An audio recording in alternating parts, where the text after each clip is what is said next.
We had a very nice lunch with the President and Vice President and the President's Chief of Staff. Clearly our number one issue is getting the economy going again and getting people back to work. Well, foreigners are eating our lunch, and at the White House, well, they're just having lunch. The president meeting with top Republican leaders for an eat-in powwow that my next guest says might just as well have been an afternoon tea for all it accomplished. Freshman Republican Congressman Scott Tipton of Colorado has some concerns. What are they, Congressman? You know, Neil, I think bottom line is we're making this far too complex. It is about jobs, it is about the economy, and it's about reducing government spending. And my campaign, we ran on a very simple proposal. Let's cut discretionary spending in this country by a flat 10%. We need to cut it back. The American people just simply are not ready for politics as usual. Yeah, but I mean, no offense to your party and the other party and all the parties. That's all I'm hearing, politics as usual. Everyone talking a good game, but no one delivering.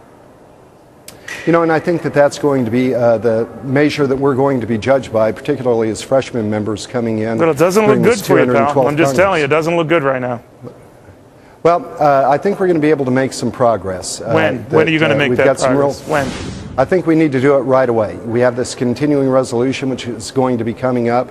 I just toured my district. Our people are expecting $100 billion worth in cuts. Are we going to get that? Because I don't think we're going to get it, Congressman. I'd love to see that. I don't think we're going to get it, though. I believe there are many of us that are pushing to that very end because we recognize that $100 billion. Chief, not your budget committee chief. Paul Ryan has said. Well, we're going to have an open process. Right. Well, we're going to have an open process that the Speaker and leadership is committed to. There are a lot of ideas floating out.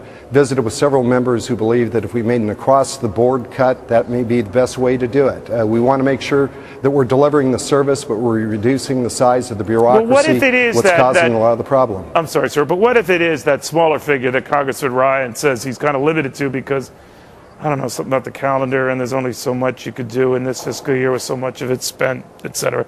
Right. But what if it's that? You go back to the American people with that, they're going to say, well, touche, you've reversed the process, I guess, but this isn't what we wanted.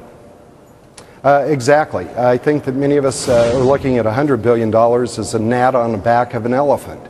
We have a very big problem in this country, a $14.3 trillion debt that we're looking at, $1.5 trillion in deficit that's going to go on top of that.